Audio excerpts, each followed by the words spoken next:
বন্ধুরা, আমার চ্যানেলে আপনাদের সকলকে আবার একবার সুস্বাগতম জানিয়ে আরম্ভ করছি আজকের আমার কথা। সেটা হলো আজকের রাখির বিষয়ে আমি কিছু বলবো। আপনারা যারা ভাই বোন, যাদের ভাই আছে তারা বা যাদের বোন আছে তারা অবশ্যই রাখি বন্ধন অনুষ্ঠানটা আপনারা পালন করেন। পূর্ণিমা পড়ে যাচ্ছে 2025 সালের 8ই আগস্ট থেকে 9ই আগস্ট কিন্তু রাখি বাঁধার ভালো সময় হচ্ছে ভোর 5টা 30 মিনিট থেকে দুপুর 1টা 30 মিনিট পর্যন্ত। এই সময়টা খুব শুভ মুহূর্ত। এই সময়ের মধ্যে আপনারা আপনাদের ভাইকে রাখি বাঁধতে পারেন। রাখি বাঁধার আগে অবশ্যই স্নান করে পরিষ্কার হবেন। কোনো কালো রঙের বস্ত্র কিন্তু সেদিনকে রাখি বাঁধার সময় পরবেন না। একটা থালা প্রস্তুত করবেন, তার মধ্যে আপনার ভাইকে বাঁধার জন্য রাখি, তার মধ্যে একটা তিলক, যেটা আপনার ভাইয়ের কপালে আপনি দেবেন, কোনো কুমকুমের বা চন্দনের কোনো তিলক, এবং আপনার ভাইকে বাঁধার জন্য রাখি ছাড়াও মিষ্টিটা রাখবেন আর একটা ঘিয়ের প্রদীপ রাখবেন। এবং প্রথমে একটা রাখি, দুটো রাখি তার মধ্যে রাখবেন। প্রথম রাখিটা আপনি আপনার বাড়ির দেবতা, যদি গণেশজি থাকে বা নারায়ণ থাকে, জগন্নাথজি থাকে, তার হাতে বেঁধে দেবেন।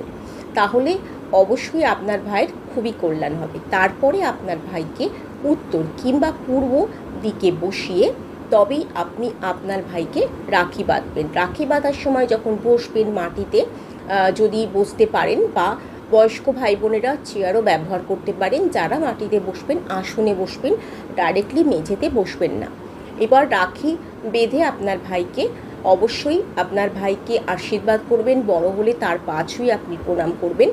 আর রাখির এবছরের রাখির সময় একটা ভদ্রাকাল আসছে, থাকে, সেটা প্রত্যেক বছর থাকে না, এই বছর আছে। তো আমি যেই শুভ মুহূর্তটা বললাম সেই সময়টার মধ্যে নেই, তো সেই সময়টার মধ্যে আপনি রাখি বাঁধলে আপনার কোনো অসুবিধে নেই।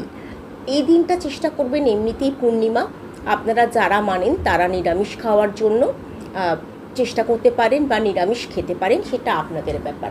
আপনার ভাইকে কালো রঙের রাখি অবশ্যই দেবেন না। আর ভাইকে যখন কোনো আপনি গিফট দেবেন, সেটা অবশ্যই জুতো বা কোনো ধারালো জিনিস এগুলো যেন না হয়। সেগুলো কোনো কাপড় বা অন্যান্য কোনো গিফট আপনি আপনার ভাইকে দিতে পারেন।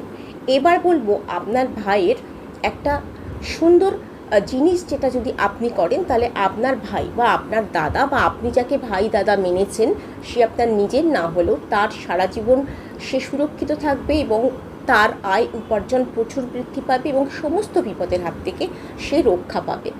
সেইটার জন্য ভাইকে রাখি বেঁধে দেওয়ার পরে আপনি হাতে একটা টাকা নিন, যে কোনো টাকা, আপনি 100 টাকা বা 50 টাকা যাই হোক নিন, হাতের মুঠো করে আপনার ভাইয়ের মাথার উপর থেকে 7বার ঘুরিয়ে নিয়ে সেই টাকাটা দিয়ে আপনি রাখি কিনুন এবং সেই দিনই কোনো গাছে সেই রাখিটা বেঁধে দিন। কোনো গাছের শাখাতে সেই রাখিটা বেঁধে দিন। অবশ্যই কোনো ভালো গাছে বাঁধবেন। অশ্বত্থ গাছ যদি হয়, বট গাছ কোনো একটা শাখায় বেঁধে দিতে পারেন, বা কোনো ভালো গাছ মানে নিম গাছ টাছ এগুলো বাদ দিয়ে, বা কোনো কাঁটা জাতীয় গাছ বাদ দিয়ে যে কোনো ভালো গাছে বেঁধে দিতে পারেন। এতে মনে করা হয় যে ঈশ্বরের সরাসরি আশীর্বাদ আপনার ভাইয়ের ওপর পড়ছে। এবার আপনার ভাই বিদেশে আছে বা দূরে আছে, এমনিতে নিয়ম অনুযায়ী ভাই রাখির দিনকে বোনের বাড়িতে আসাটা শুভ নয়। চেষ্টা করবেন ভাইয়ের বাড়িতে বা দাদার বাড়িতে আপনি যেতে, যে বোন বা দিদি আছেন সে গিয়ে রাখিটা বাঁধতে। তাতে আপনার এবং আপনার ভাইয়ের দুজনেরই কল্যাণ হবে। যদি কোনো কারণে আপনার ভাই বিদেশে থাকে বা অনেক দূরে থাকে, তাহলে আপনার ভাইয়ের উদ্দেশ্যে আপনি তো থালার মধ্যে দুটো রাখি নিয়েছেন, তো একটা তো আপনি ঈশ্বরের হাতে বেঁধেছেন, দ্বিতীয় রাখিটাও আপনি আপনার ভাইয়ের নাম করে ঈশ্বরের হাতে আবারও বেঁধে দিন।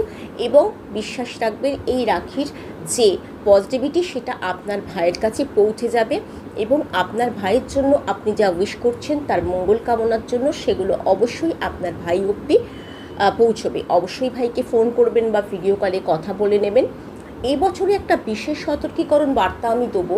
এই বছর যেহেতু মঙ্গলের বছর আপনারা জানেন, এই জন্য এই বছর যদি পারেন লাল রঙের রাখিটা অ্যাভয়েড করবেন। সবুজ যদি রাখি দিতে পারেন খুব ভালো হয়। তার চারিদিকে কোনো সিলভার কালারের যদি কারুকার্য থাকে তাহলেও খুব ভালো হয়, এটা বিশেষ জরুরি।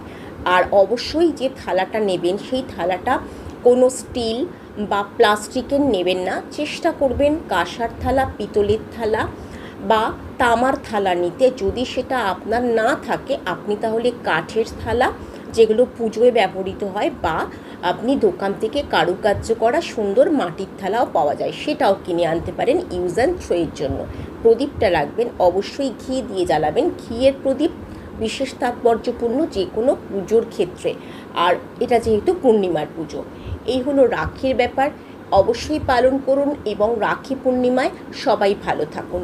আর এদিনকে চেষ্টা করবেন বাড়িতে কোনো মিষ্টি জাতীয় কিছু, পায়েস বা হালুয়া কিছু একটা নিজের হাতে বানাতে, এবং সেটা সবাই মিলে বাড়ির প্রত্যেকটা সদস্য খেতে।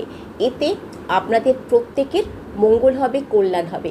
যাদের যাদের ভাই নেই, তারা যাকে মনে মনে ভাই ভাবেন তার উদ্দেশ্যে এই কর্মটি করতে পারেন। বা আপনি কাউকে ভাই মানেন না, আপনি নিজে একা, তাহলেও, বা আপনার বোন নেই, তাহলেও আপনি সেদিন পূর্ণিমার জন্য রাধাকৃষ্ণের পুজো, বাড়িতে কোনো পুজো, বা এইভাবে থালা সাজিয়ে আপনার ইষ্ট দেবতাকে, যদি সেই ইষ্টদেবতা থাকে, আপনার গণেশ তো প্রত্যেকের বাড়িতেই থাকে, বা নারায়ণ, তাকে আপনি রাখি বাঁধতে পারেন। মন্দিরে গিয়েও রাখি দিয়ে আসতে পারেন। এতে আপনার ভাই না থাকলেও আপনার পরে আপনার ভাই নিশ্চয়ই আপনি পাবেন পরের জন্মে। এবং প্রত্যেকটা বিশ্ববাসী, যাকে আমরা নিজেদের ভাই বোন ভেবে থাকি, প্রত্যেকটা মানুষ, সেই তাদের কল্যাণার্থে, মঙ্গলার্থে এটি ব্যবহৃত হবে। অবশ্যই সেদিন ভালো থাকুন এবং এই কাজটি করুন যেটা বললাম, এবং সবাই ভালোবাসার সঙ্গে থাকুন। আমার চ্যানেলটা সাবস্ক্রাইব করুন, লাইক শেয়ার করুন। রাধে রাধে।